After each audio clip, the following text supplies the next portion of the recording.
טוב, בוקר טוב, בשם השם נעשה ונצליח להגדיל תורה ולדירה בתכלית של יראת שמיים שזה העיקר. On est aujourd'hui le 2 du mois de février, c'est ça, puisque dans 3 jours c'est l'anniversaire de ma femme, que Dieu la bénisse, bien mouladet de sa mère Valérie. Et on est aujourd'hui le 17 du mois de Shvat.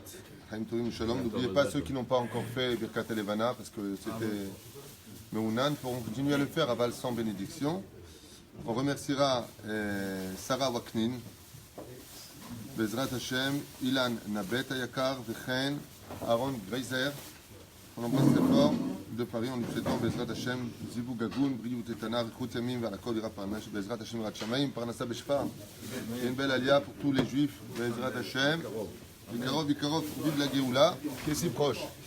Et une bonne fête pour tous les Tunisiens. Et une bonne fête aujourd'hui pour tous les Tunisiens, effectivement. Ils sont là, c'est trop. Vous avez mangé hier? Ouais? J'ai attrapé un pigeon. Attrapé un pigeon? Un petit coquelet. Ah, pas un pigeon, un mec pigeon. Non? Fouach Lema Bezrat Hashem pour tous les malades d'Israël.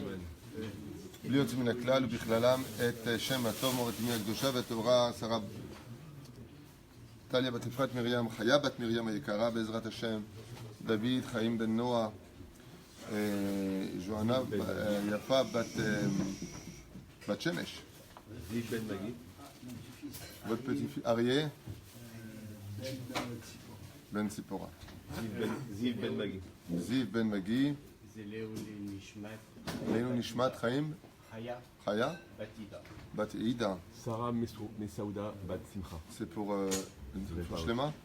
Sarah Messaouda Bat Est-ce que c'est pour une réfoua Shlema? Sarah Messaouda Bat Simcha. Bezrat Hashem. Une grande réfoua Shlema pour tous les malades d'Israël, qu'ils soient malades physiquement ou même cholé nefesh. En ce moment, on est dans une génération où il y a, je crois, plus de problèmes psychologiques que de problèmes physiques. Une drôle de réaction dans notre peuple ces derniers temps, sans les quatre écras de Shalom. Ah bah justement, c'est de ça que j'aimerais un petit peu parler. On reste toujours dans la paracha de Yitro, on est vendredi, donc j'aurais voulu faire des halachot, mais malgré tout, on restera un petit peu dans la paracha de Yitro. On avait expliqué hier un phénomène sympathique, on n'a pas pu finir, mais je pense que le message est passé. C'est que la paracha porte le nom de Yitro, comme on l'a dit, alors que le Ikar de la paracha, c'est les 10 commandements. C'est-à-dire qu'à peu près jusqu'au verset 22 de la Torah, on nous parle un petit peu de Yitro qui vient et qui court, puisqu'il est marqué Vayavo Yitro, Velo Katuv Vayelech Yitro. De là, on sait que Yitro, à la Vachalom, ce grand tzaddik hors du commun, venait vers Moshe Rabbeinu pour lui donner en même temps des conseils. Premier conseil, comme on l'a vu hier, maintenant que tu as fini ton travail de sortir les enfants d'Israël d'Égypte, viens t'occuper de ta famille. Ce qu'on a vu hier, vous vous rappelez? On a expliqué qu'une personne, dès qu'elle a fini d'étudier son étude de la Torah, ou quand elle a fini son travail, ou quand elle a fini le pourquoi elle devait partir, sa priorité, dès que tu as fini quelque chose, c'est ta famille. Et on a expliqué hier qu'une personne ne peut pas recevoir la Torah au Har Sinaï s'il n'a pas un esprit familial, s'il ne fait pas partager sa Torah, s'il ne vient pas étudier un peu avec sa femme, ses enfants, s'il ne vient pas communiquer ce que lui, l'a enrichi, s'il ne fait pas partager cette Torah-là, ça va créer un décalage entre le monde de la Torah et le monde du Chol, parce que les autres sont investis de choses qui sont, bien entendu, loin de la Torah. Et résultat des cours, ce décalage va créer, jusqu'à un certain degré, même des divorces. Et c'est ce que Yitro vient rapporter à Moshe Rabbeinu, c'est qu'on ne peut pas, vivre la Torah du Sinaï si on n'a pas un esprit familial. Il faut venir avec toute la famille. Maintenant, ça c'est ce qu'on a expliqué hier, d'accord? Les choses étaient clairement dites. Il faut avoir cette Torah qui rapproche et pas cette Torah qui critique, pas cette Torah qui éloigne, pas cette Torah qui crée un fossé entre nous, et pas cette Torah qui vient, dans cette génération particulièrement, juger. D'accord? Encore une fois, qu'on ne me prenne pas au mot en disant « Ah, pas juger, mais tu as jugé certaines situations qui ont été dites. » Non, je n'ai de conflit avec personne, j'ai des conflits avec ce qui est enseigné. Je dis simplement que même si les gens enseignent certaines choses, je dis qu'il y a d'autres déotes qui existent et qu'il faudrait peut-être aussi les enseigner au Tzibour. C'est tout ce que je dis. Dans ce genre de cadre. Aval Yitro est marqué Allah Vayavo. Quelle différence il y a entre le mot Vayelech et Vayavo? Juste une question comme ça. Vayavo, Vayelech. Ma? Non, Vayavo, il est venu. Il est venu. Il est parti. Je vais faire semblant de ne pas avoir entendu ce que vous avez dit. C'est exactement la même chose. Vayavo El Moshe, ce qui est marqué dans le texte. Vayavo El Moshe. Il est venu. Bo El Paro. C'est-à-dire, Maïnaf Kamina entre l'un et l'autre, bon, on n'a pas le temps. En Vayavo, la Gemara dit comme ça, Chachamim ils disent, En Vayavo El Shon Ziruz, En Vayelech El Shon Iti. Quand tu lis le mot Vayelech, il est parti. Ouais, ça veut dire il est parti doucement, doucement. Il n'avait pas envie de le faire comme c'est marqué pour Eliphaz. Quand il est parti pour tuer sur l'ordre de son père Esav, Yaakov, il a marqué Vayelech. Il est parti. Hein? Mais aval, Vayavo, Bo El Paro, ça veut dire viens vite. Faisons les choses Bezrizout. La question qu'on pose ici, qui est très intéressante, qu'on va étudier un petit peu ensemble ce matin avec le Dachem, c'est, une fois de plus, une question que posent les sages. Pourquoi la paracha elle est sur Yétro alors que le Ikar elle est sur la Torah? Arrête, le Ikar c'est quoi ici? C'est Matan Torah. La paracha de Yétro c'est Matan Torah. Yétro on le voit jusqu'au 23e et 4e verset. Vezeu. Après ça on n'entend plus Yétro dans l'histoire. Alors pourquoi ça porte son nom? C'est le premier converti. C'est le premier converti, loin de là. Le premier converti de l'histoire que l'on connaît dans la Torah c'est Avraham Avinu. C'est là. Aval Tachles Madoua Be'etzem, la paracha elle est sur Yétro. Parce qu'effectivement, il y a un rapport avec les convertis. Arei Shalou Chazal, les sages posent la question, ils disent pourquoi la Torah n'a-t-elle pas été donnée en Eretz Israël? Arei, on sait de façon claire, nette et précise que 80% des 613 mitzvot de la Torah sont dépendants de la terre d'Eretz Israël. C'est-à-dire que le but de la sortie d'Égypte, c'est marqué dans juste 15 endroits au début des 4 premières parachutes, c'est d'aller en Israël. D'accord? Je vous ferai sortir du pays d'Égypte comme je l'ai promis à vos pères pour vous donner cette terre de lait et de miel. D'accord? C'est marqué comme ça. Seulement, le peuple d'Israël a atteint un tel degré d'impureté qu'on est obligé de repasser par la Torah pour remonter. En d'autres termes, comme on l'a souvent enseigné, le mode d'emploi pour vivre en tant que juif, surtout en Eretz Israël, c'est un mode d'emploi, c'est la Torah. Si vous faites Torah au mitzvot, c'est bien. Moi, dit Hachem, j'ai viré les 7 peuples de ce pays, donc les 7 peuples cananéens, je les ai renvoyés du pays. Pourquoi? Parce qu'ils vivaient dans la débauche, parce qu'ils allaient avec des animaux, parce que, et Dieu, sonésima. Hachem déteste la débauche. Donc, qu'est-ce qu'il nous dit Hachem? Faites très attention. Voici le mode d'emploi pour vivre dans ce pays. Tu ne respectes pas ce mode d'emploi, même si le but d'Eretz Israël, c'est de construire un pays pour Dieu. Souli dira Batartonim, faites-moi un appartement sur terre. Il y a malgré tout une conduite à avoir en tant qu'hébreu sur cette terre-là. Et si tu quittes ce chemin-là, eh bien malheureusement, comme l'enseigne Mishnah dans Masechet Avot, on risquerait de se trouver, à défaut, nous-mêmes renvoyés de cette terre, même si Dieu a toujours besoin, il est toujours capable de faire d'une seule pierre plusieurs coups. Hachem, il a besoin qu'on aille en galoute pour libérer des âmes et les ramener en Eretz Israël, comme dit la Gemara dans Psachim. Mais malgré tout, toi, tu méritais de descendre en galoute. Résultat des courses pour nous, si on n'est pas capable de vivre cette Torah-là, alors pourquoi cette Torah n'a pas été donnée directement en Eretz Israël? Alors il existe plein de réponses à ça. Je fais un tour de table avec vous. Pourquoi la Torah n'a-t-elle pas est-elle donnée en Eretz Israël? Le Icar de la réponse. Je dis hier que pour qu'on se rende compte que la Torah passe avant la terre et qu'il a fallu être accompagné de Kedusha pour rentrer sur la terre. Ouah. Ouah. C'est pas mal du tout. C'est faux, mais c'est pas mal. Aval, c'est très intéressant parce que c'est une marque locale, ce que tu viens de dire. Il a fait, alors Maurice, il parle pas beaucoup, mais quand il parle, c'est gonna find, c'est l'explosion. Alors Maurice, il dit comme ça, eh bien, Hachem, ce que tu dis, c'est de toi ou tu l'as entendu? C'est une logique d'après toutes les... Donc c'est de toi, c'est une avamina. On appelle ça une avamina, c'est une logique de Maurice. Il dit, ben pourquoi on est parti chercher la Torah?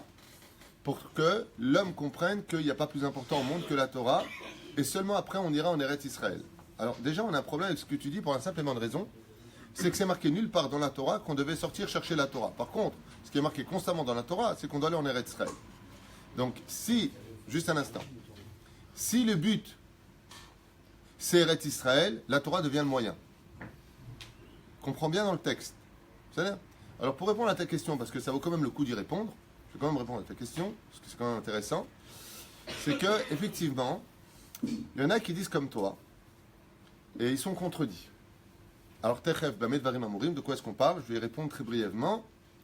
C'est que deux personnages représentent, pour un, la Torah, pour l'autre, Eretz Israël. Qui représente la Torah? Moshe Rabbeinu. Shenemar Torah Tziva Moshe.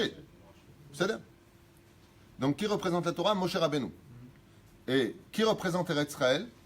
Yoshua bin Nun. À qui est comparé Moshe? Au soleil. À qui est comparé Yoshua? À la lune. Qui brille dans la dépendance de l'autre? La lune dépend de l'émanation du soleil. Ça veut dire quoi? Ça veut dire que dans ce cas-là, le Vadaï que Moshe Rabbeinu est plus grand que Yoshua bin Nun. Parce qu'au niveau des astres, le soleil peut vivre sans la lune, mais la lune ne peut pas vivre sans soleil. Donc Eretz Israël, selon ce principe-là, qui va dans ton sens, ne peut pas vivre sans Torah. On est bien d'accord. Alors comment se fait-il que le Shulchan Aruch ainsi que le Rambam et d'autres expliquent que le fait de vivre en Israël équivaut aux 613 mitzvot de la Torah? Il n'y a pas marqué vivre religieusement en Israël. Il y a marqué Kol Adar Beret Israël, Shakul Keneget Kol HaMitzvot Shabbat Torah. Alors, hein? Israël est la Torah. Israël, c'est la Torah. Non mais. Ah, si elle avait été donnée. Moi, je peux rien. Si elle avait été donnée. Parce qu'on voit que toutes les lois sont quasiment toutes rattachées à Israël. Oui, on est d'accord, mais c'est pas ce qu'il est en train de dire. Là, ça va. J'ai compris ce qu'il a dit. Selon ce principe-là, donc il y en a qui disent comme toi. Ça veut dire quoi?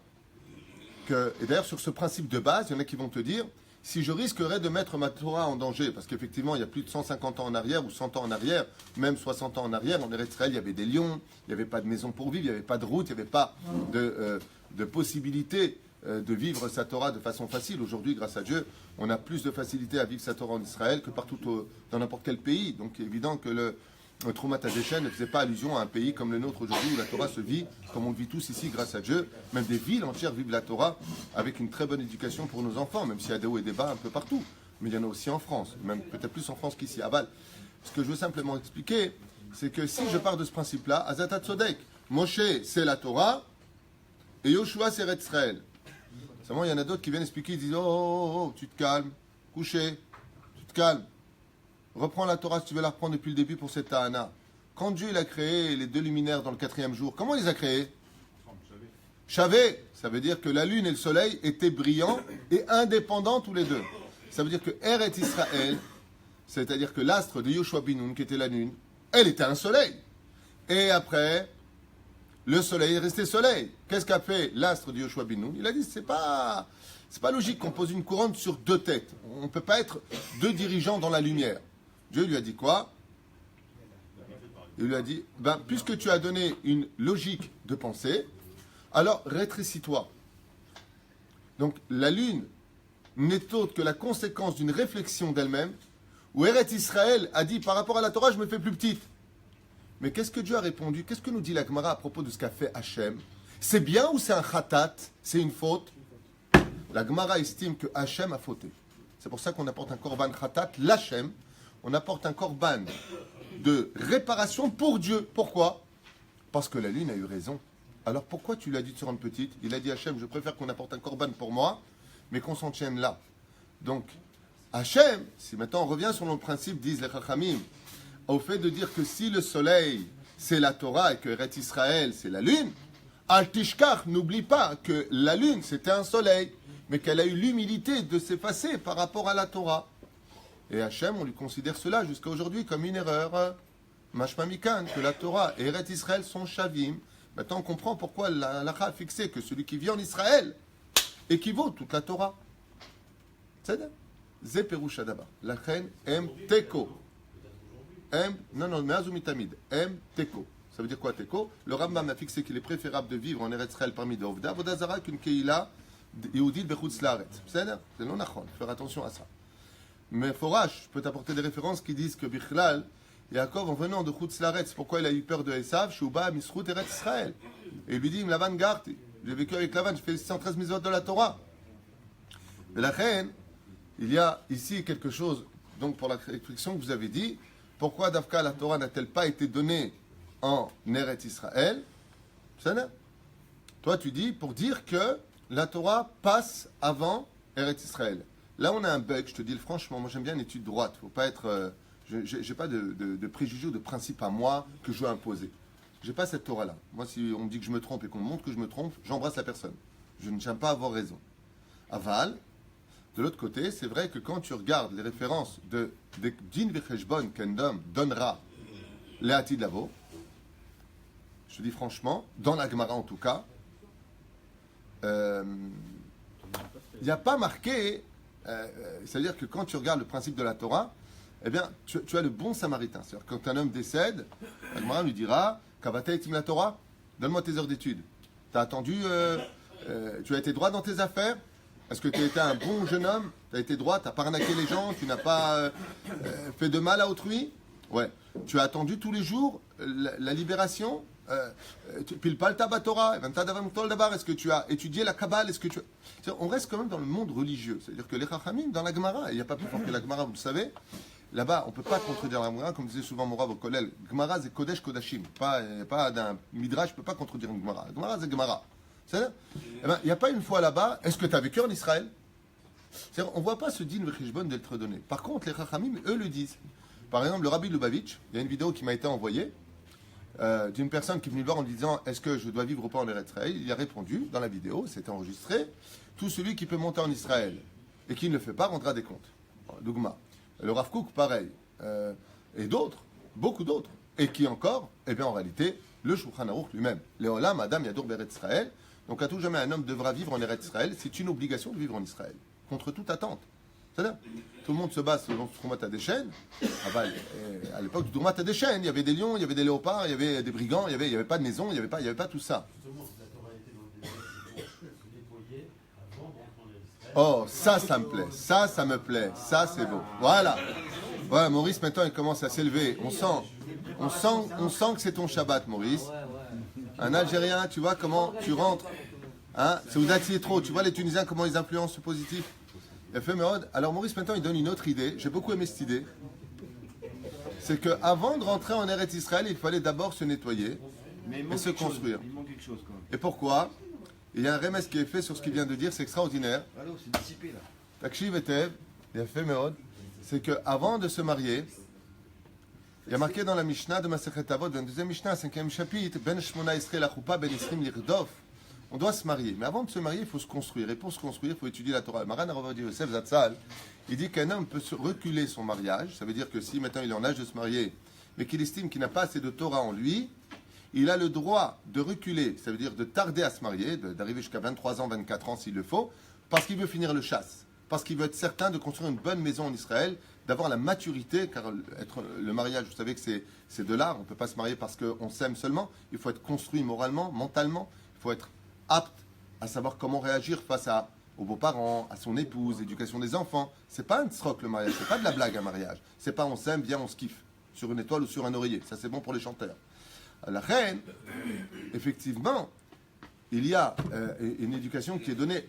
Concerne Rav Ovadia Yosef, avant de te marier d'abord, plonge-toi bien dans la Torah. Donc, étant donné que Israël, on a expliqué la dernière fois, c'est la fiancée du peuple d'Israël, nous allons nous marier avec cette terre-là. Il a fait, mais tu viens de dire quelque chose de très intéressant.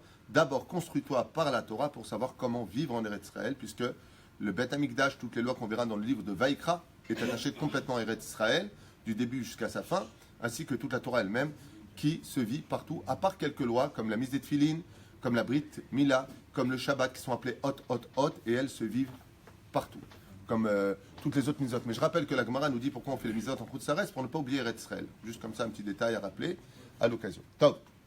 Vous avez d'autres réponses, à part Maurice? Maintenant, je pense que si avait été donné en Israël la Torah, on aurait pu penser qu'il faut l'étudier et faire les mitzvot qu'en Israël. Il a fait mode. Encore une très belle explication d'Yitzhak, Kohen Ayaka. Il dit, si la Torah avait été donnée en Eretz Israël, on aurait pu penser une fraction de seconde qu'un juif en galoute, il est qui des mitzvot? Et sache une chose, beaucoup d'Israéliens sont partis dans cette culture, où ils sont traditionnalistes ici, ils prennent l'avion sans faire de kitrouk. J'explique, parce que j'ai parlé avec eux, et d'un coup, en Chutz La'aretz, il lâche un peu le morceau. Et il te dit pourquoi? Il dit parce qu'ils sont là en galoute. C'est une très grave erreur. Si la Torah a été donnée en galoute, donc dans le désert du Sinaï, c'est pour faire comprendre que cette Torah devra se vivre partout. Tu devras, l'ikboatim la Torah, d'être pieux partout où tu iras.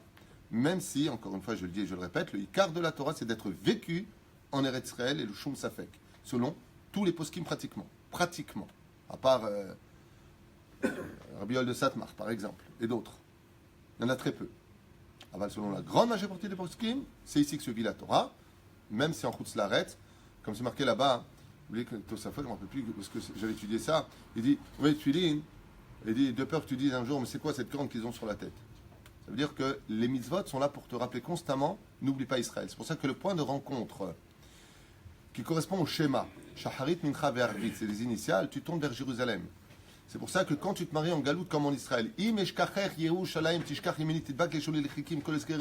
fais attention de ne pas oublier ta terre. La reine Atat Sodek, la Torah est faite pour être vécue aussi en Chutz Laaretz en tant que route de secours. Maod. Il y a un passage qui dit Kimitzion, etc. Hashem, Yerushalayim. Waouh.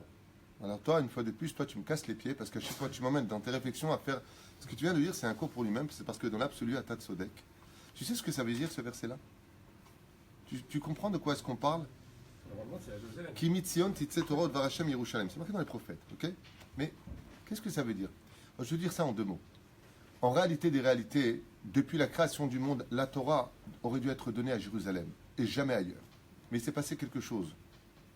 Il s'est passé quelque chose dans la brisure des vases. Ça veut dire à cause de la faute originelle, les plans de Kimitzion, Titze Torah, Dvar Hashem, Yerushalayim est passé à autre chose.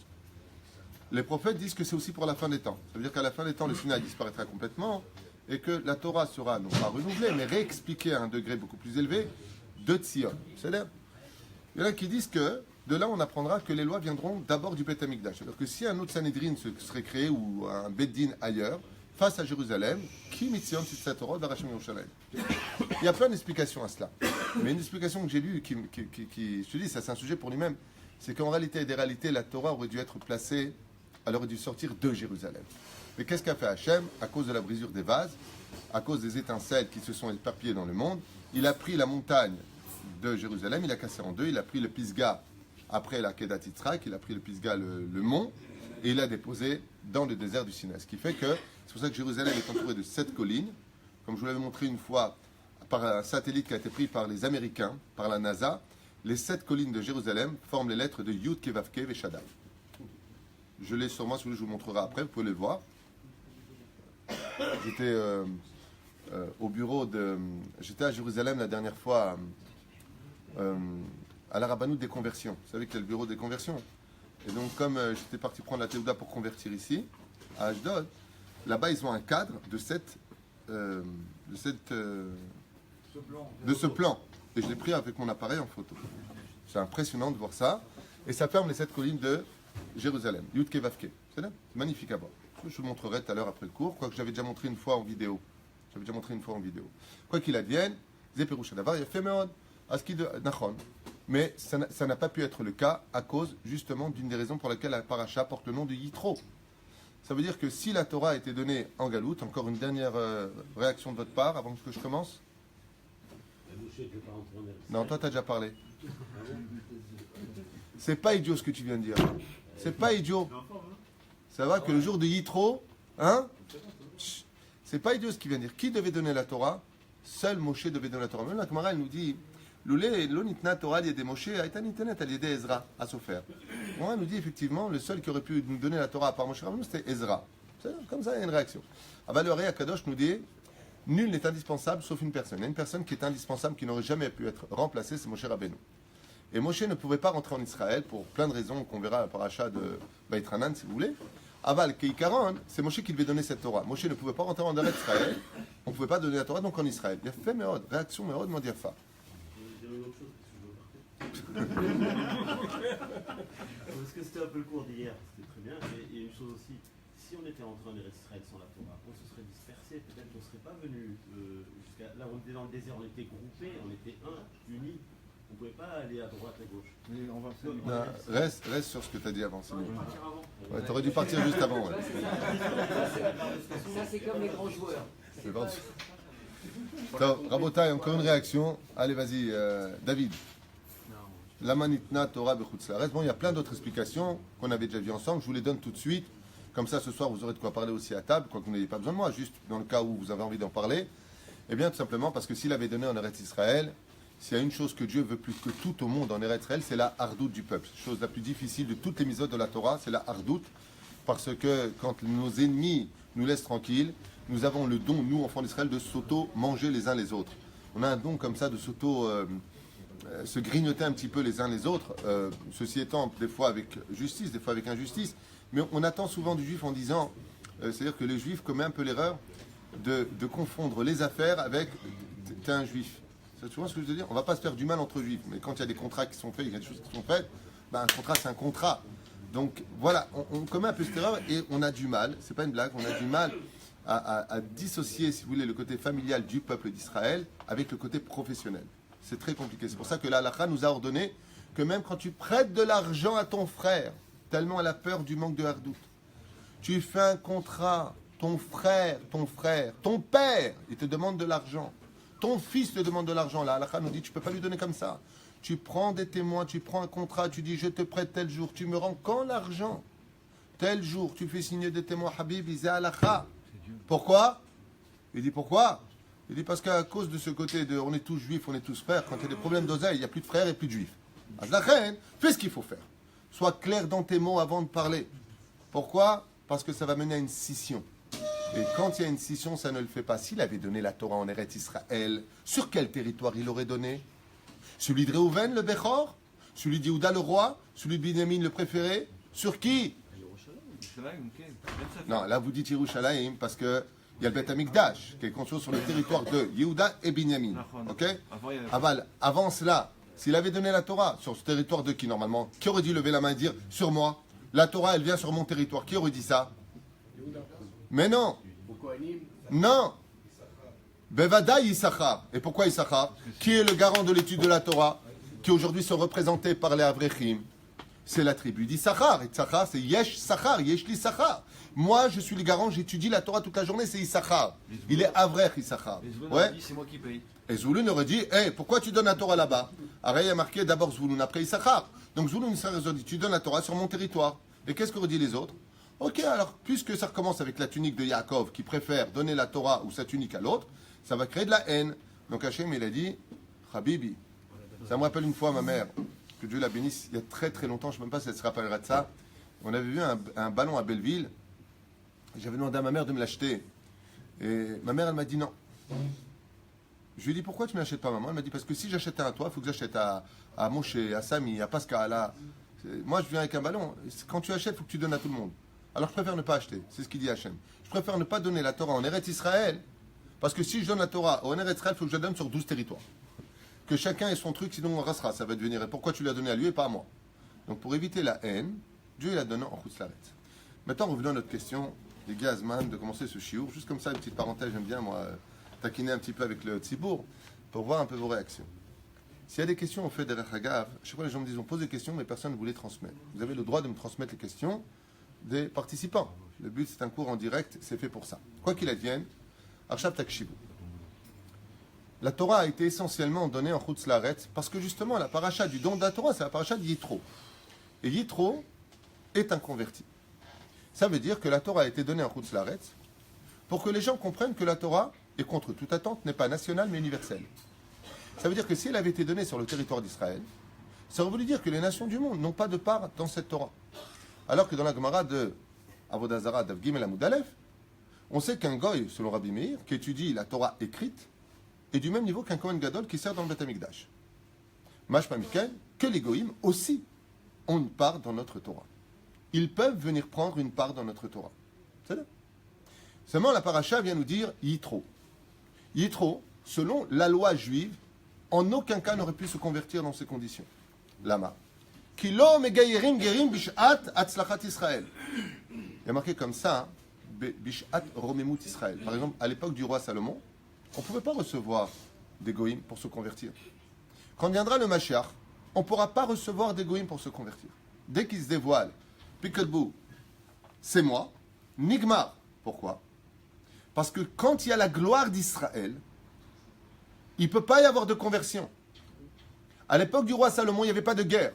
Tous les pays étaient rassasiés. Il y avait du shefa, de l'abondance. Pourquoi?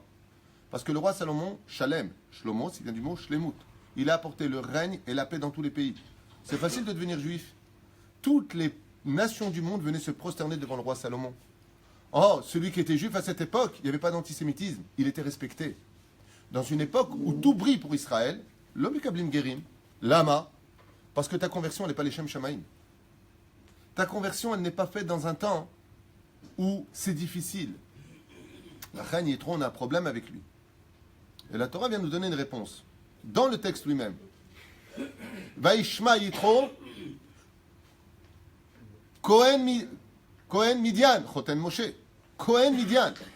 Pourquoi la Torah elle a besoin de nous rappeler qu'il était le pape de toute la Vodazara, une fois de plus, au sage de nous dire, qui pachoute, Yitro, lui, on peut le recevoir. Qui était Miochad. Pourquoi elle était Miochad? Parce que c'était carrément le prêtre de la Vodazara. Et donc, Il représente tout. on le sait qu'il représente Il y a tout. beaucoup à faire de l'autre côté, donc Il y avait tout à faire de l'autre côté. Je m'excuse, il est pas venu pour gagner parce qu'il pouvait perdre beaucoup. tu l'as mal dit, alors je vais expliquer. Il y a une grande question qui se pose. Comment se fait-il qu'un jour de gloire, ou après que tu as entendu la mer rouge qui s'est ouverte, après que tu as vu qu'on a vaincu Amalek, alors que personne n'arrivait à vaincre ce peuple tellement spécial et rempli de haine, ouais, le mec il vient, il dit « J'arrive », parce qu'il a entendu, il y en a qui disent le don de la Torah. Mais c'est pas possible de recevoir quelqu'un quand nous sommes au summum de la gloire. Arrête, quand le peuple d'Israël est en haut de la liste, le mec il dit « Je veux me convertir au judaïsme ». Il dit « Pourquoi tu veux te convertir ? Vous êtes étolier du monde. Dieu, il se dévoile à vous. Je veux appartenir à ce peuple. » On lui dit « Non, désolé. » Pourquoi désolé ? Il dit parce que tu ne peux pas être reçu pendant la gloire d'Israël. Et qu'est-ce qu'il fait Yitro ? Il dit Vaishma Yitro. Il a entendu la mer rouge, il a entendu le don de la Torah, il a entendu la vache rouge qui pardonnait les fautes, il a entendu que les sept cieux se sont ouverts et que Dieu pardonne. Oh ! Mais c'est des moments de gloire. La Torah a besoin de nous dire à ce moment-là, Kohen Midian. Yitro, c'est exceptionnel. Pourquoi ? Parce que quand un homme se convertit pour la gloire, qu'est-ce qu'il veut ? La gloire. Est-ce qu'il avait la gloire avant de venir se convertir ? Oui. Il veut de l'oseille. Une fois, j'ai rencontré un mec qui m'a dit, je veux devenir juif. Je sais pourquoi. Il m'a dit, je sais pas, pour avoir de l'oseille. Yitro était milliardaire. Pour avoir des femmes, il en avait autant qu'il voulait. Pour avoir le tapis rouge, il l'avait où il voulait. C'est-à-dire que Yitro, on est obligé de nous dire, hey, il est Cohen de Midian, ne l'oublie pas. C'est pas n'importe qui. Et il laisse tomber tout ça pour arriver dans une situation où il a entendu le Har Sinaï. Alors j'ai entendu une explication du Rav Shalom Boré sur ça, exceptionnelle, et c'est ce que je veux partager avec vous. Arrête, vous savez, il y a quelque chose qu'il faut vraiment vivre et retenir à vie, mamash à vie. L'onitenet Torah la bedivre Noam. On a un klal qui dit, une généralité qui dit, la Torah ne doit s'enseigner que bedivre Noam. Ce n'est pas de la Torah que d'hurler sur les gens. Ce n'est pas de la Torah, bedivre Noam, c'est-à-dire la Torah s'enseigne avec douceur, pas avec dureté. C'est pour ça que la Torah est comparée au lait et au miel qui sont de la douceur. C'est ça ? Entre Talmidei Chachamim, ils ont l'habitude de se déchirer. Aval, quand tu viens pour parler au Tzibour, il faut les encourager. Il ne faut pas leur montrer constamment ce qui manque. Il faut leur montrer ce qu'ils ont comme qualité et avec douceur leur dire comment évoluer. Pour celui qui veut être un enseignant de bon niveau en tout cas. Celui qui veut avoir de la pédagogie. Quand Adam Arishon a fauté, il lui a pas dit « Racha, comment tu es là-bas et tu as fauté, en plus tu te caches ?» Non, il lui a dit « Ayeka, juste un mot. Pourquoi tu te caches ? Avec douceur. Ne serait-ce pas parce que tu as désobéi à mon ordre ? Et qu'est-ce qu'il fait Hachem ? Il le relève. Il vient lui faire un vêtement de peau. Il vient recouvrir sa nudité. Ça veut dire son manque de réflexion et d'argument. Il ne vient pas l'accuser, il ne vient pas le détruire. Il vient l'enrober. Ensuite, il lui fait part de ces tikkunim, les 10 malédictions, qui, malheureusement, nous ont mené aujourd'hui à vivre ce que nous vivons, ou heureusement, parce que tout est pour le bien. Voilà. Donc je referme cette parenthèse. Alken Sholim Chazal, si la Torah a été donnée dans cette paracha, et que Yitro vient de façon marginale, parce qu'on ne reçoit pas de guérim, de convertis pendant la gloire d'Israël. Comment se fait-il qu'il ait reçu ? On a expliqué. Parce qu'il avait tout avant. C'est pas un mec qui était clochard, qui avait rien, il veut devenir juif, et patati patata, c'est un homme qui avait tout. Donc il vient sous les ailes de la Shekhinah. Jusque-là, super. Mais comment elle a été donnée la Torah ? Le 6 du mois de Sivan, comment la Torah a été donnée ? Et là, ça contredit tout ce qu'on a dit. Des éclairs, des réamim, du tonnerre. Esh dat lamo, dans le feu, dans la mort. Comment ça, dans la mort ? Les 2 premiers commandements ont été donnés par Dieu et toutes les âmes ont quitté leur corps dans la torpeur. C'est-à-dire que la Torah a été donnée, je peux vous lire ici exactement comment ils le disent. Ba'esh, oui c'est ça ce qu'on a dit. Ba'behala, ils ont eu peur, à un tel degré qu'ils ont eu peur qu'ils ont été même projetés à des milliers de kilomètres. Vous savez ça? Il y a un Midrash qui dit que les enfants d'Israël ont été projetés en arrière. D'un côté, tout s'est rempli de verdure, de fleurs exotiques, de tout. Mais de l'autre côté, comment a été donnée la Torah? Avec des énormes chauffards. Le ciel qui s'ouvre, un truc de fou. Plus personne n'osait bouger. Même la mouche n'a pas bougé du mur. Personne ne réagissait. À un tel point que toutes les nations du monde ont couru vers Bilham en disant Bilham, c'était le Roger Giquel de l'époque. Mais qu'est-ce qui se passe? Il dit Dieu donne sa Torah. Mais qu'est-ce qui a marqué dans le Midrash? Qu'est-ce qui se passe? La terre est en train de se détruire. Le Midrash, il dit que les nations du monde pensaient que c'était la fin du monde. La Torah est en train de se détruire. Kiviachol, la Torah est en train de se détruire. Que Kiviachol, l'événement du don de la Torah ressemblait plutôt à une apocalypse que d'Ivrei Noam. Avec qu'est-ce qu'on a dit tout à l'heure? La Torah s'enseigne avec douceur. Et le Rav Shalom Boaz, il réagit sur ça en portant des références magnifiques et il explique ça. Il dit quelque chose mamash de Péléplaïm. Il dit parce que la Torah a été donnée en galoute pour le Ikar du Ikar, c'est pour les guérim. Qu'est-ce que c'est un goy qui se convertit? C'est deux options. Ou c'est réellement un non-juif qui se convertit, ou c'est une âme juive qui a été réincarnée dans un corps de non-juif qui revient à sa source. Comme par exemple, celui qui a vécu sa vie avec une goya, quand il part de ce monde, il se réincarne en tant que goy, et son travail sera de revenir de par lui-même à son judaïsme. Ça veut dire qu'il aura en lui un éveil de vouloir revenir juif. Pourquoi tu veux dire, je sais pas, je me suis toujours senti juif. Ce sentiment de dire je me suis toujours senti juif, ce n'est pas une blague. C'est simplement que son âme est juive dans un corps de non-juif. Donc pour lui, il veut repasser la frontière de Torah et de mitzvot. Alors, les sages disent ici, il faut aussi que le non-juif qui se convertit au judaïsme sache que la Torah, ça veut dire que d'être juif, c'est pour moi la plus belle des choses qu'on puisse avoir au monde. Il n'y a pas plus grandiose que d'être juif. Comme l'a dit Rabbi Nachman, Im Yehudi aya yoda mazel yot Yehudi aya samer veroked.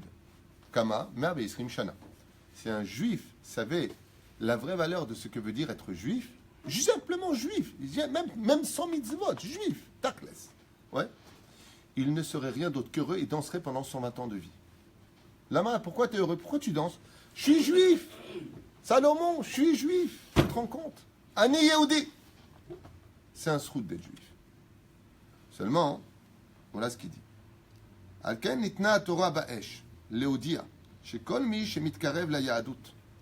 Pour enseigner que tout celui qui veut étudier la Torah, aussi bien converti que juif qui vient se rapprocher de la Torah, dès qu'il s'approchera de la vérité, sa vie sera comme le don de la Torah, rempli d'éclairs, de tonnerre, de béala, de peur. Ça veut dire que le jour où tu voudras faire tes chouvas, surtout quand tu étais un monde, comme aurait dit Rabbi Nachman, hier soir j'étais en train d'étudier écouter les tzad de Rabbi Nachman, et il dit celui qui a été toute sa vie matérialiste et qui fait tes chouvas, il n'y aura pas un pas qu'il fera dans le judaïsme où il n'aura pas des embûches. Parce que la matérialité viendra constamment l'aveugler du monde de la Torah. Ce sera un monde d'embûches, d'embûches, d'embûches, d'embûches, d'embûches. Et c'est exactement ce qu'il dit ici. Il dit, Srazal, ne crois pas que de venir se convertir au judaïsme, c'est une formalité de prendre un papier, ça y est, je suis juif. Ça y est, je suis juif. Tu sais pourquoi la Torah nous a été donnée sur le nom de Yitro, qui ne va pas tellement loin, le Ikar, c'est les 10 commandements, c'est pas Yitro. Il te dit parce qu'il y a un message qui est donné ici pour les goïms qui veulent se convertir au judaïsme. La Torah, c'est pas de la blague, c'est pas du tzrok. La Torah, c'est pas une blague et une plaisanterie. Comme je vous l'ai déjà dit dans d'autres cours, celui qui se prend au sérieux dans son judaïsme, lui, il a le droit de plaisanter. C'est-à-dire celui qui prend la Torah au sérieux, qui sait que la Torah c'est émettre, qui sait que la Torah ne plaisante pas, lui, il a le droit de faire de l'humour. Mais celui qui prend de la Torah pour de la blague, alors lui, il devrait être plus sérieux. Ça dépend de comment tu te places vis-à-vis de cette Torah. Mais un converti, quand il vient se convertir au judaïsme, il n'a pas de notion de comment acquérir cette Torah-là. Il ne sait pas ce que c'est être juif. Parce que quand tu vois tous les films comiques qu'ils ont fait sur le monde du juif avec La vérité si je mens, on a l'impression qu'un juif c'est une blague. On a l'impression qu'un juif c'est une marionnette avec un nez crochu. On a l'impression qu'un juif c'est quelque chose de bizarre, c'est un extraterrestre. On ne peut pas faire pire. Hein? On ne peut pas faire pire pour un être humain. Ça veut dire qu'on ne sait pas exactement ce que veut dire la Torah. Et malheureusement, il y a eu beaucoup de convertis qui ont pris le judaïsme à la légère. Par exemple, comme un folklore, ça veut dire qu'ils viennent pour se convertir. Enfin bon, je ne comprends pas, vous n'arrêtez pas de me refuser. C'est sérieux. L'islam passe son temps à vouloir islamiser le monde. La chrétienté a passé des décennies à vouloir envahir le monde par la chrétienté, d'embrasser la croix par force, s'il le fallait, par torture, s'il le fallait. Il y a eu des guerres ethniques, mais il n'y a jamais eu de guerre pour être juif. Jamais, au grand jamais, on a trouvé des juifs envahir des nations en leur disant « vous devez être juifs ». Au contraire, nous sommes la seule dite religion, si je peux employer ce mot-là, à ne pas rechercher, non seulement on ne recherche pas ça, mais si tu viens taper à la porte, il faudra que tu fasses tes preuves, que tu es digne d'être juif. Et ça, c'est ce qu'explique le Rav Shalom Boaz. Il dit, la chen nitna Torah be'esh, pour faire comprendre à Yitro et à tous ceux qui suivront le chemin de Yitro, pour lequel la Torah a été donnée dans le désert, pour dire celui qui veut venir l'apprendre, elle vient l'apprendre, elle est universelle, cette Torah. Si tu es goy et tu veux rester goy, tu respectes cette loi noachide, mais prends ça au sérieux, c'est pas de la blague. Tu peux pas venir te convertir, mettre Seudah Shlichit avec une longue jupe, comme ça, et être Mama Salé, tu es fermé jusque-là, après ta conversion, après un an, on te voit en jeans avec des cigarettes et les épaules à l'air. C'est pas possible, tu t'es trompé de Torah. Tu ne peux pas jouer avec la Torah. Tu ne peux pas tromper la Torah. Mais la reine, vient ici cette pahad, cette peur que vient la Torah nous dire en disant « Oh, même les enfants d'Israël, ils ont dit à Dieu, Hachem, arrête, passe par Moshe, on ne peut pas recevoir ta Torah. » C'est pas de la blague d'avoir affaire au judaïsme. Le judaïsme, c'est quelque chose de grand, de sérieux, et le monde a été créé pour ça. Les univers, les océans, les 7 mondes supérieurs, inférieurs, tout a été créé pour la Torah. La Torah, c'est pas une blague. La Torah, c'est quelque chose de super sérieux. Si tu en es conscient, alors tu peux commencer à sourire en pratiquant ta Torah. Mais si tu n'es pas conscient de cela, ne souris pas, c'est pas une blague. Prends bien les choses au sérieux avant de venir dire « je veux être juif ». Être juif, ça veut dire être poursuivi. C'est des pogroms, c'est sale juif. C'est pas pouvoir entrer avec ton visa dans n'importe quel... Tu as envie d'être footballeur, tu veux jouer contre un pays étranger, tu peux te faire massacrer, comme ça s'est passé pendant les Jeux Olympiques. C'est pas une blague d'être juif. C'est pas que du bonheur sur terre. Le bonheur d'être juif, c'est surtout après la mort, où là-bas l'homme reçoit son salaire. Aval baolam hazeh, d'être juif, c'est d'être constamment poursuivi. C'est d'être déraciné, comme le montagne du Sinaï a été déracinée de Jérusalem, elle a été mise dans la galoutre. Être un juif, c'est être quelqu'un qui est constamment déraciné. On s'installe sur même notre terre et on vient nous déraciner de nos maisons pour nous remettre ailleurs. Une fois que tu es ailleurs, on te redé... Vous savez de quoi je parle? Il y avait Yamit. Avec l'ordre du gouvernement israélien, on s'était installé à Yamit, on a créé notre ville. Et on est venu nous déraciner. Non, vous dérangez là-bas. Il faut être moral. On va vous installer à Gush Katif. On s'installe au Gush Katif, on reforme toutes nos yeshivot, nos maisons. Et on nous redéracine pour nous placer dans des tentes sur le trottoir de Tel Aviv, d'Ashdod et de partout ailleurs. D'être juif, c'est pas facile. D'être juif entre nous, c'est pas facile. Velachen omrim chazal. Chadoudim, chadoudim. Qu'est-ce qui s'est passé, dit Rashi, quand il lui a expliqué et kol ha-tela'a. Ça veut dire quoi le mot tela'a? C'est-à-dire toutes les épreuves, toutes les souffrances qu'ont subi Israël. Je ne comprends pas.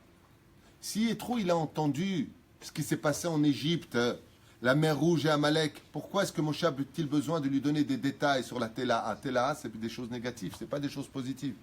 Parce que Moshe est en train de dire à Yitro, Yitro, réfléchis bien, vous de vouloir te convertir. Tu as beaucoup d'honneur, tu as beaucoup de gloire, tu as beaucoup d'argent. D'être juif, c'est local. Et comment réagit maintenant Yitro une fois qu'il a entendu? Il a marqué que son corps, c'est comme si qu'il a eu des gerçures. Ouais, son corps, c'est comme si qu'il avait été coupé de pachad. Alma, Rashi, il dit, un non-juif qui se convertit au judaïsme pendant 10 générations ne dit pas du mal des non-juifs parce que c'est encore dans son sang.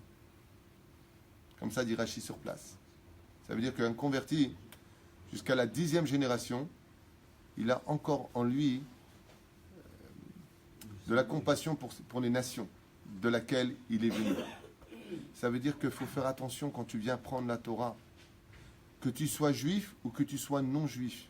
Quand les enfants d'Israël, ils ont dit, on va recevoir demain, dans 3 jours la Torah, qu'ils se sont dit, ouais, on va recevoir la Torah. Dieu, comment il s'est dévoilé à eux? Dans la crainte. Anochi Hashem Elokecha, Elokecha, Midatadin. Je suis l'Éternel, ton Dieu. Tu as intérêt à écouter ce que je te dis. Ne prends pas la Torah pour de la blague. Toutes les souffrances que vous voyez autour de vous dans les hôpitaux, un enfant qui est handicapé, chas v'shalom, une femme qui vient de mourir d'un infarctus, des enfants qui sont orphelins, ces souffrances qui sont innombrables sur terre. Innombrables. Des gens qui crèvent de faim. D'où est-ce que ça vient? Il est où Dieu? Ce n'est que la conséquence de din vecheshbon. Il n'y a aucune injustice sur terre. Le monde, ce n'est pas une blague. Le monde est à prendre au sérieux. Mais nous, on doit mettre de l'épice, on doit mettre de l'humour, on doit mettre de l'amour, on doit mettre du sourire, comme l'enseigne d'ailleurs toute la Torah elle-même. Zeatnaï. Ce qui fait que pour le converti qui vient se convertir au judaïsme, on lui dit réfléchis bien, d'être juif, c'est un engagement qui va te responsabiliser vis-à-vis de tout ce qui se passera sur terre. Parce que tout dépendra du juif sur terre. Quand vous allez à la bourse, de qui ça dépend? Des plus grosses sociétés qui font la bourse, c'est tous des juifs. Tu prends n'importe quelle société qui gère ces grosses manœuvres boursières, les patrons, c'est des juifs. Vous regardez les informations de tout le Moyen-Orient, tous les pays arabes. Sur qui ils sont rivés leurs yeux? Sur Israël. Israël, ils appellent ça comment dans les informations? Une bonbonnière, je crois. Non, pas une bonbonnière, c'est un truc qui est prêt à exploser, je ne sais pas comment on dit. Poudrière, autant pour moi. Bonbon, tu vois, c'est bonbonnière, c'est plutôt bonbon. C'est une poudrière. Ça veut dire qu'on sait que d'ici, et c'est vrai qu'ils ne se trompent pas là-dessus, puisque le conflit de Gog ou Magog démarrera, selon Chazal, à cause de Jérusalem. Et on en plein dedans. On sait que celui qui est juif a une responsabilité internationale, et pas simplement nationale. Et pour celui qui vient étudier la Torah, on lui dit, oh, il n'y a pas de teshuva sans Irat Hashem. C'est pour cela que quand je prends le verset de la Torah, sur les conseils de Yitro, d'où est-ce qu'on voit que Yitro a bien compris le message? Regardez comme c'est beau. Il est parti convaincre tout le monde. Oui, ça c'est sûr, ce qu'on a dit hier. Mais regarde bien ce qui a marqué ici. Quel est le conseil de Yitro vis-à-vis de Moshe Rabbeinu? Écoutez bien. Hormis le fait qu'il vient lui donner maintenant des conseils pour bien montrer qu'il a compris le message, il lui dit Ve'ata techeze mikol ha'am anshe chayil. Maintenant, Moshe Rabbeinu, j'ai entendu ce que tu m'as dit, j'ai des frissons, je ne suis pas bien. Techeze mikol ha'am, trouve parmi le peuple d'Israël anshe chayil, des hommes vaillants. Écoutez bien.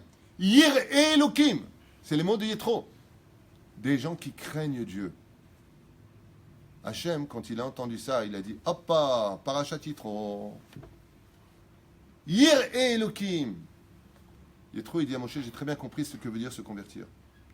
Si tu n'as pas la crainte du ciel, comme l'écrit un des plus grands chefs-d'œuvre qui a été le livre de chevet de Rabbi Nachman de Breslev, le Reshit Rochma.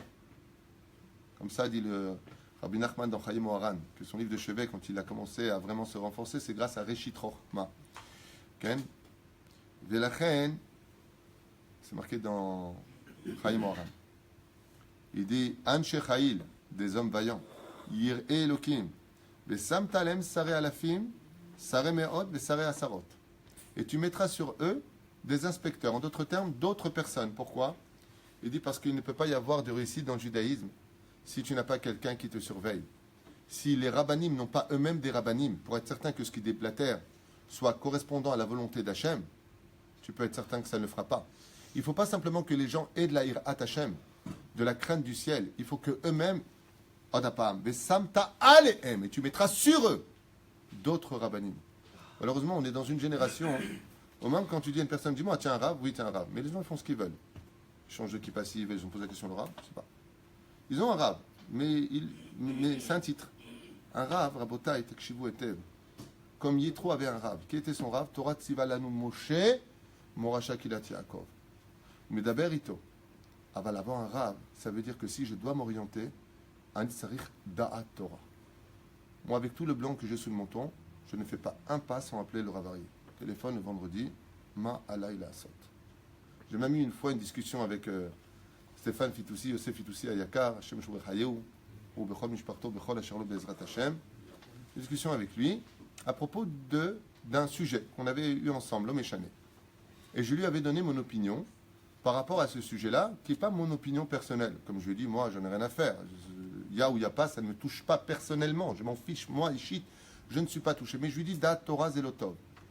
Alors, j'ai Coco au téléphone, ton frère, qui m'appelle, qui me dit, ouais, mais nous, on kiffe, on voudrait ça, on voudrait. L'autre, il me dit comme ça, l'autre, il me dit comme ça, l'autre, il me dit comme ça.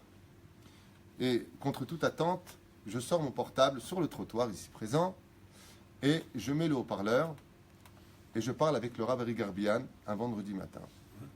Ou pas un vendredi, peu importe le jour. Et j'explique la situation devant la personne, Stéphane, donc, au téléphone devant le Rav. Et le Rav, mamash, mot à mot, ce que je lui ai dit, mamash, mot à mot, il lui dit. Le khatrila asur bichla la sotedze, l'otov la sotedze, ce n'est pas bien. Ah, Bichat Atrak, dans certaines circonstances. Quand j'ai raccroché, je lui ai dit que tu comprennes c'est quoi Da'at Torah. Da'at Torah, ça va à l'encontre de nos kiffs. Da'at Torah, ça va des fois à l'encontre de toute logique. Comme il dit Hachem, qui marchevotechem et nena marchevotai. C'est marqué le contraire, marchevotai et nena marchevotechem. Mes pensées, c'est pas les vôtres. C'est-à-dire Da'at Torah.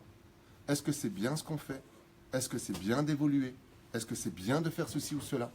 Mais on vit dans un monde, malheureusement, d'hypocrisie. Et il faut, Bezrat Hashem, aujourd'hui, que nous soyons, tous autant que nous sommes, conscients de l'importance de l'engagement de notre Torah, de notre judaïsme.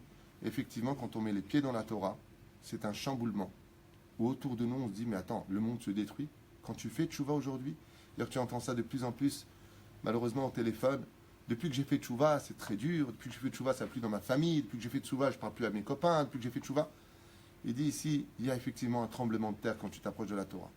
Mais si, Bezrat Hashem, une fois que tu as pris cette Torah-là, alors tu commences à danser des simcha, que tu commences à manger, comme il dit Kadosh Baruch Hu, une fois qu'il nous a donné la Torah, comment on était nous les enfants d'Israël?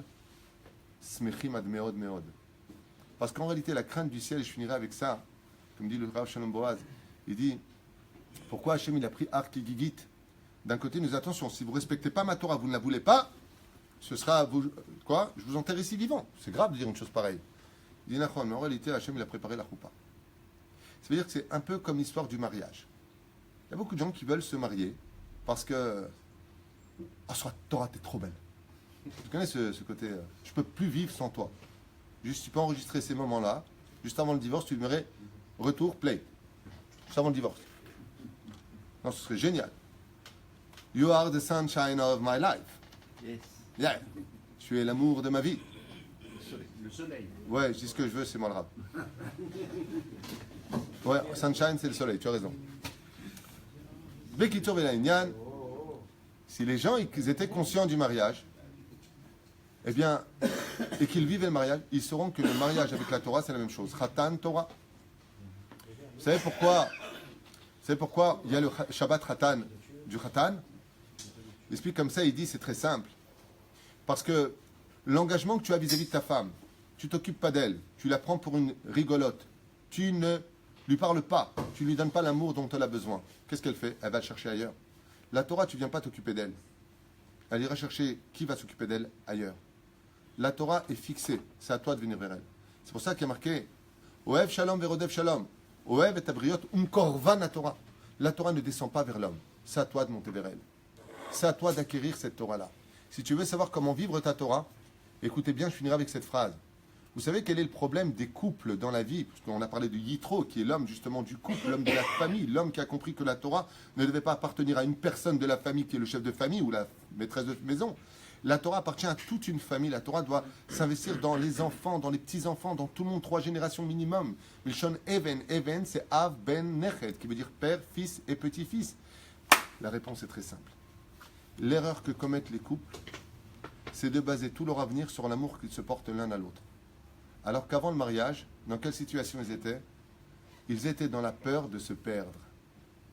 Quand tu as peur de perdre celui ou celle que tu aimes, et que tu gardes cela en toi, comme n'étant pas un acquis, parce que maintenant qu'on a une ketouba, alors tout est acquis, tu gardes ta femme. Quand tu as encore peur toute ta vie durant, écoutez bien les mots, quand tu es marié avec ta femme, et que tu comprends que ce n'est pas un acquis, parce que chas shalom, elle peut connaître quelqu'un d'autre, comme on entend aujourd'hui. Tiens, je tombe amoureuse d'un autre homme, je te quitte, chérie. Ou l'homme qui dit à sa femme, j'ai trouvé une autre femme, je te quitte, chérie. C'est devenu presque une mode aujourd'hui. Quelle a été l'erreur fatale de tous ces couples? Ils ont commis l'erreur fatale de croire que sa femme, c'était un acquis.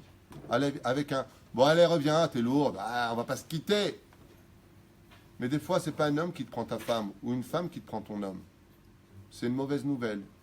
Elle s'est fait écraser, elle a pris un obus, comme ça s'est passé quand ils nous ont lancé un obus. Une femme sort pour se protéger ici à Ashdod, dans une station. L'obus atterrit juste dans la station, elle explose. Une mère de famille. C'est pas un acquis. Tes enfants, c'est pas un acquis. Ta femme, elle n'est pas acquise. Aujourd'hui, elle est là, demain, tu ne sais pas si elle est là. Tu ne sais pas ce qui peut arriver. Tant qu'il y a la crainte avant l'amour, cet amour perdure. Mais le jour où tu crois que tout est de l'amour et de l'humour, sans crainte, alors cette Torah-là, elle s'éteint. Elle ne durera pas chez toi. C'est pour cela que le converti court après sa conversion.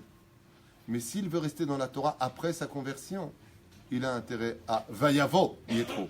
En Vayavo el Alshon Zerouz. Dépêche-toi de courir. Tout comme tu as couru, il faut que tu perdures, il faut que tu continues cette course vers l'ascension de la Torah, avec Da Torah.